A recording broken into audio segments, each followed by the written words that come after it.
Shalom Bapak Ibu yang diberkati oleh Tuhan. Puji Tuhan, oleh karena kebaikan, kemurahan Tuhan kita masih dapat berjumpa. Dan hari ini kita semua tentu dalam keadaan yang baik, dalam keadaan yang sehat. Puji Tuhan saudara. Mari kita akan sebentar merenungkan firman Tuhan. Dan tema yang akan saya sampaikan adalah panas hati.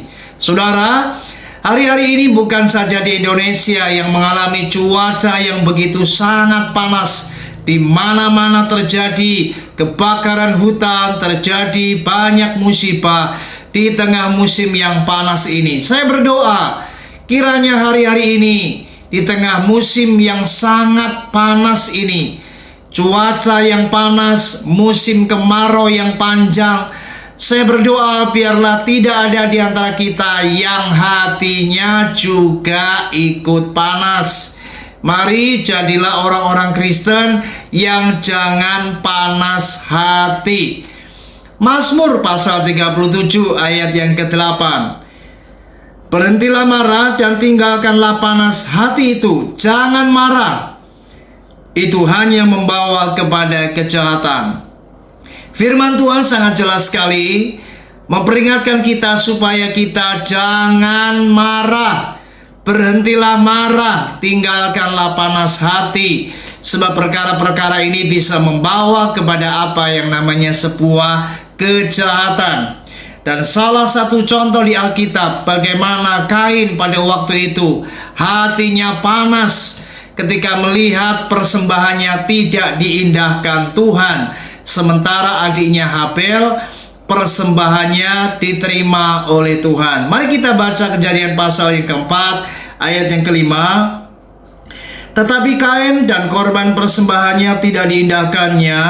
Lalu hati Kain menjadi sangat panas dan mukanya muram.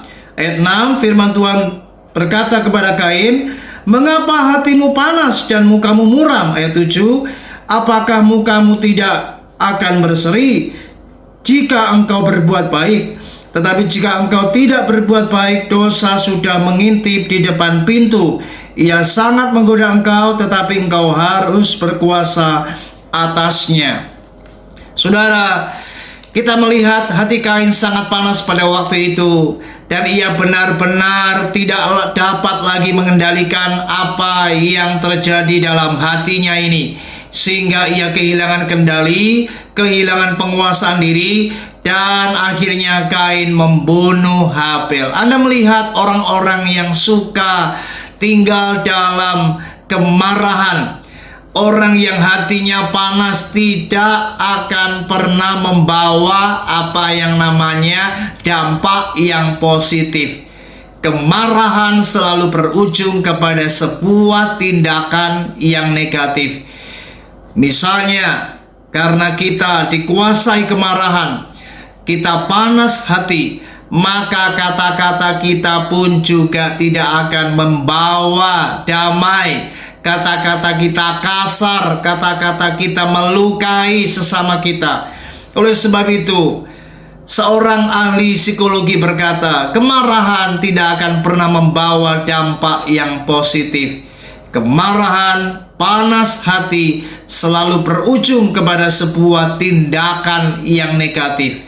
Oleh sebab itu, kalau kita sebagai anak-anak Tuhan sadar bahwa kemarahan itu tidak pernah menguntungkan, tidak membawa kebaikan, justru membawa dampak yang negatif dan berbagai macam tindakan yang bisa merugikan orang lain, bahkan merugikan diri kita sendiri.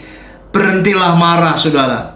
Jangan panas hati. Belajarlah sabar, kuasai diri, dan kendalikan emosi kita. Karena orang yang sabar justru akan dapat mengendalikan hatinya, sehingga ia tidak akan dikuasai kemarahan, dan ia justru akan lebih banyak mengendalikan emosinya, dan ia dapat bersabar.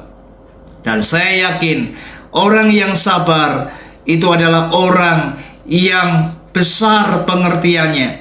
Bahkan orang yang sabar itu adalah orang yang hebat karena ia dapat mengendalikan akan emosinya. Saudara, saya berdoa biarlah di hari ini belajarlah sabar dan tinggalkanlah panas hati, sebab kemarahan atau panas hati ini tidak akan pernah membawa dampak yang baik, bukan saja untuk diri kita sendiri, tetapi juga bagi orang-orang di sekitar kita. Puji Tuhan, berhentilah marah dan tinggalkanlah panas hati. Tuhan Yesus memberkati. Shalom.